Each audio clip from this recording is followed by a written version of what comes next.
make minorities feel more secure in this city, apart from Urdu class?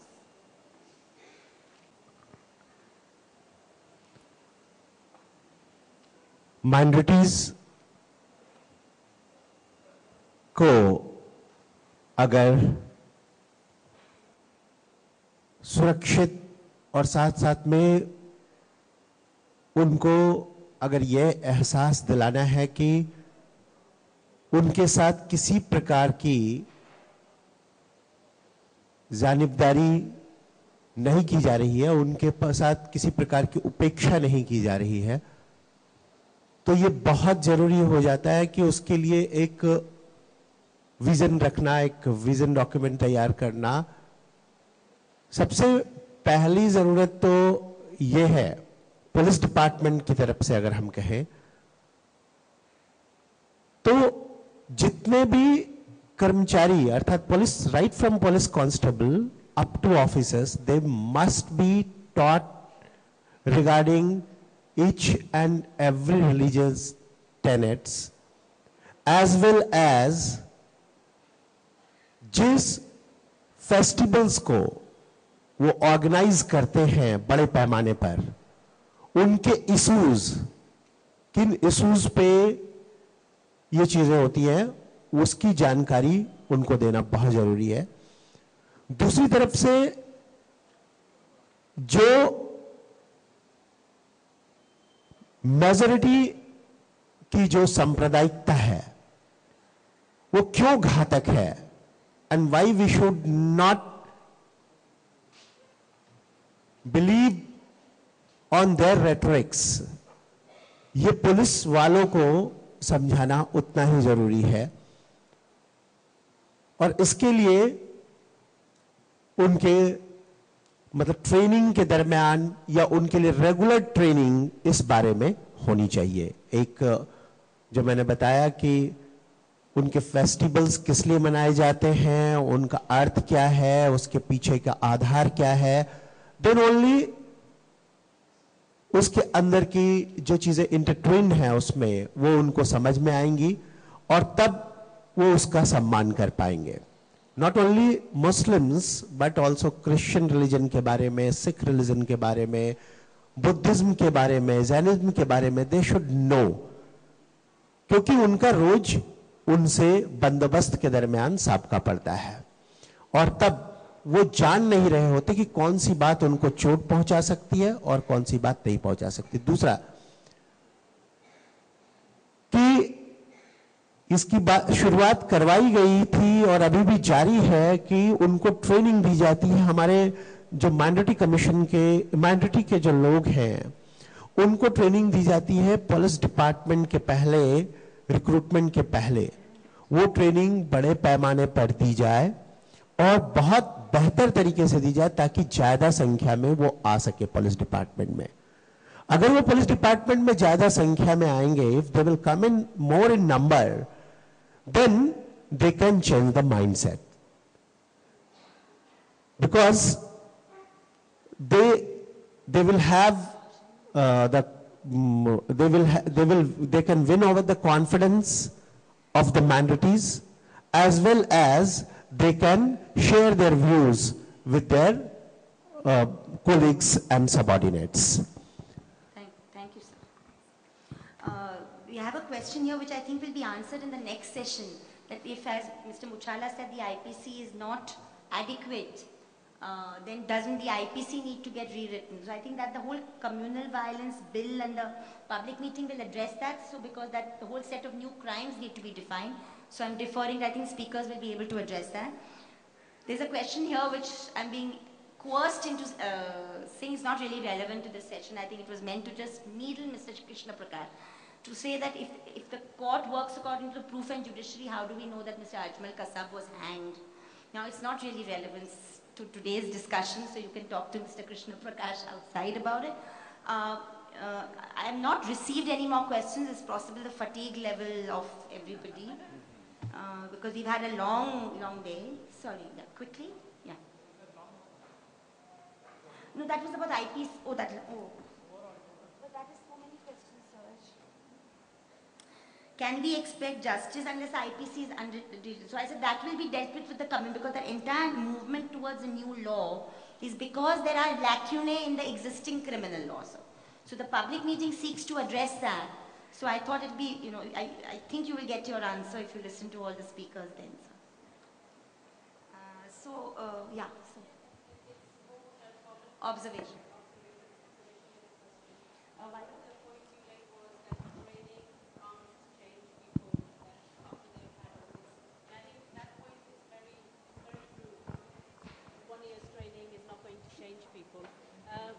But another part you're saying we need new laws. 1861 Act needs to change and then the police will change. I think there's a contradiction in those two positions, because I would argue that it's a cultural issue. The laws are there for registration of offences, for proper investigation of offences. It's how do you change the culture of the police? And I don't think any laws can change that culture. So I would like people to respond on that. Well, that's a kind of age-old debate we've been having, that is it worth engaging with the police, training with the police, Mohalla committee experiment, we were expecting Mr. Ribeiro here today. So I think it's a much, much wider question. Would anyone like to respond to that on the whole cultural issue? The police, the whole question is cultural attitudes in the police. Yeah, so there's Mike. Quick. Meena, quickly. So it's very much right what you've observed. The entire police force, you see the minorities, the least and the less privileged classes are not well represented in the force. Now, how does a person develop a certain cultural norm? It is either in Indian society context. You see, you develop that kind of interaction at the family level. With the ghettoization of our residential complexes, people don't come into contact with each other. Then you come to the school level. Now at the school level also, it is only in the elite school. You have got that kind of a atmosphere where people do come and interact. But if you go downwards, again the schools are for particular communities only. Then you come to the college level where again the minority community and less privilege are not well represented. And then you come to the workplace level. At the workplace level you have that. But if the workplace level also in the police force, there is no representation of the society. It does not reflect the image of the society in the police force. So it is necessary that at least at the workplace level, there should be the workforce, that is the entire police force must also reflect the image of the society, which is not happening. So just one. Obviously, some people are not tired. Come. Just one observation. See, like Justice Muchalla pointed out, actually the Indian Penal Code assumes that it is a state which has to be protected.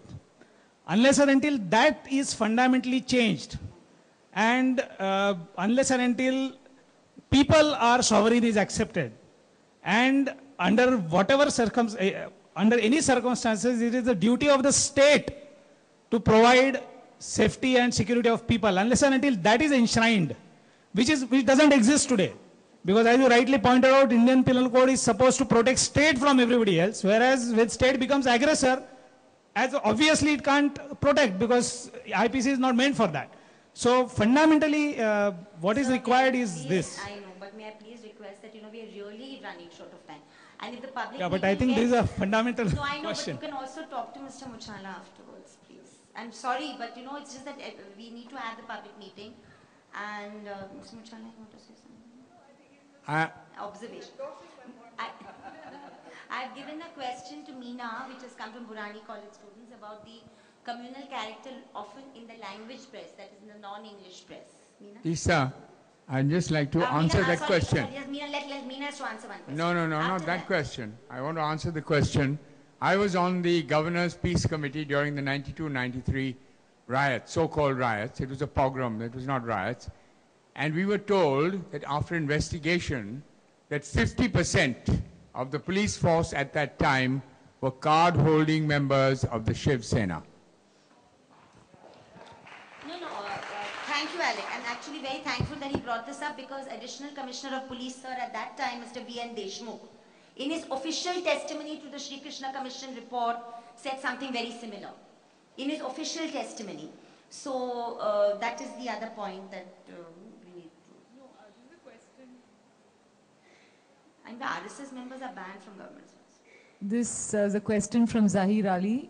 English press has always been impartial and objective in reporting communal violence, but why the language press usually distort fact and takes an anti-Muslim minority stance?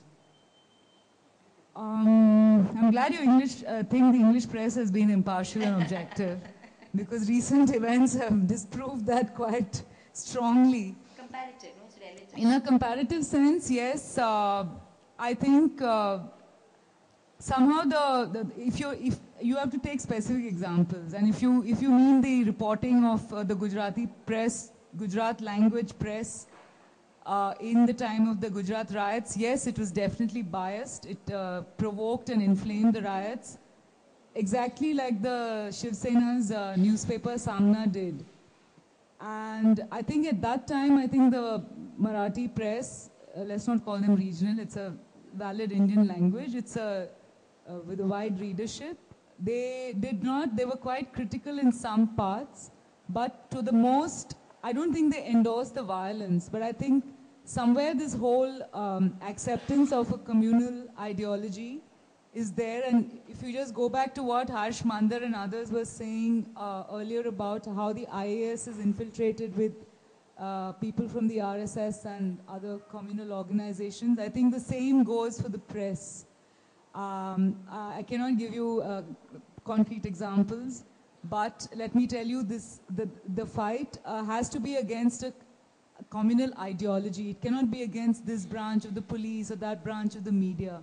So this is not to give an excuse, but I think the media sometimes wants to take a majoritarian view, like Bipin Chandra, the historian, has said, and it wants to, even when Mr. Thackeray died, there was not a single word about his role in the riots from many people in the press. And I think that's, you're kind of beholden. You don't want to upset the apple cart by standing out. So I think the press, there is a dereliction of duty, and the reasons are very clear, because your readership, Samna caters to a particular readership, and even the police read Samna. A lot of police, I also read Samna. But the point is that you are trying to influence a huge section of society, and that is exactly what has happened when journalists write journalists write too. They are reflecting a majoritarian view. And I think you can't really differentiate between, because I think English also has its moments of absolute abysmal, kind of platitudes to people who really deserve something nasty.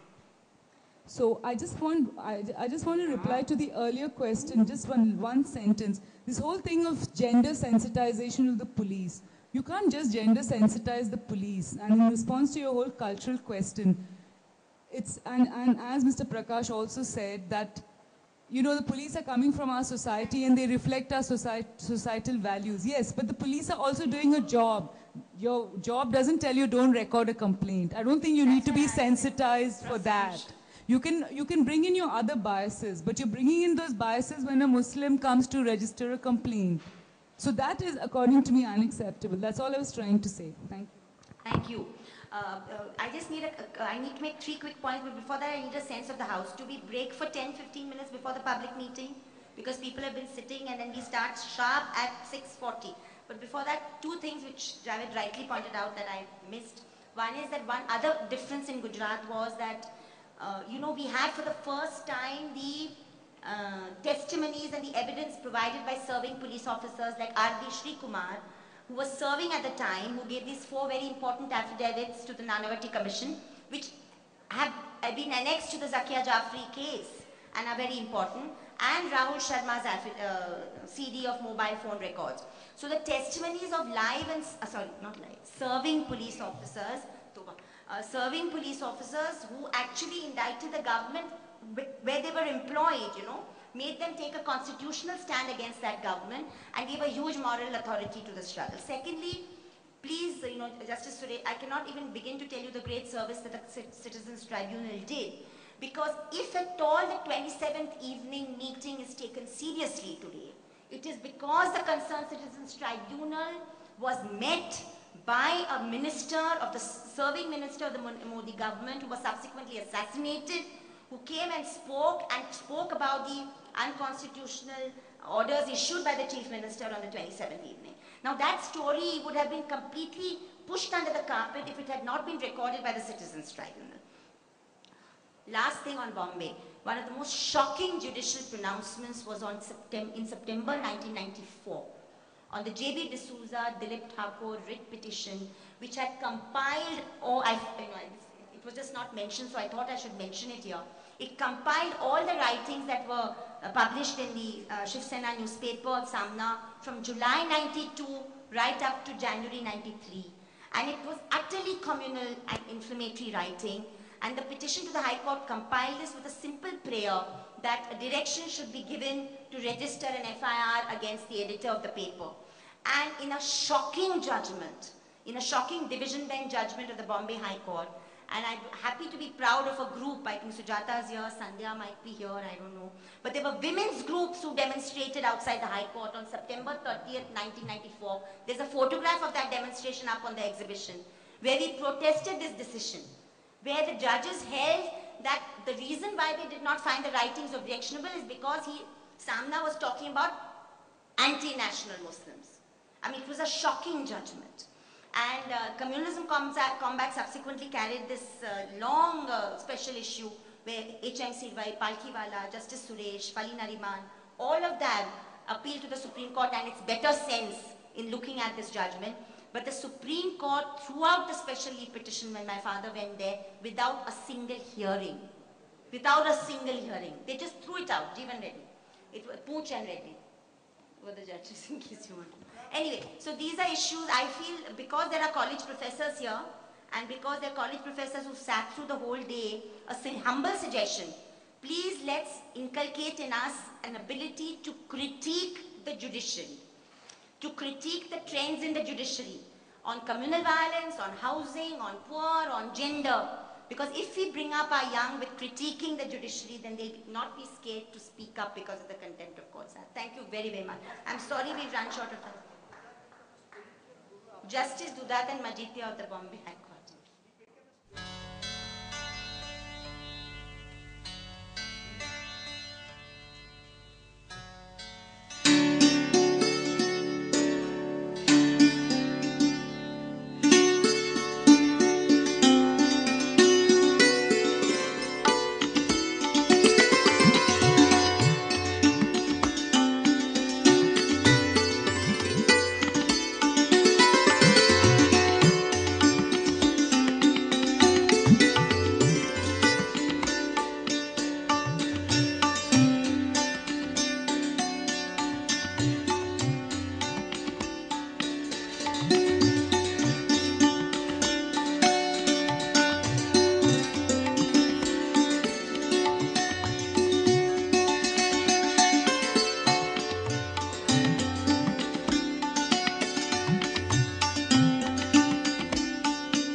Thank You Gujarat, an ironic performance piece dedicated to the victims of 2002 Holocaust, choreographed and danced by Dela Fruz Irani, conceived and directed by Alec Valency. Excerpts from Crime Against Humanity, headed by former Supreme Court Justice Sri Krishna Iyer on the Gujarat riots of 2002. Report of the Concerned Citizens Tribunal.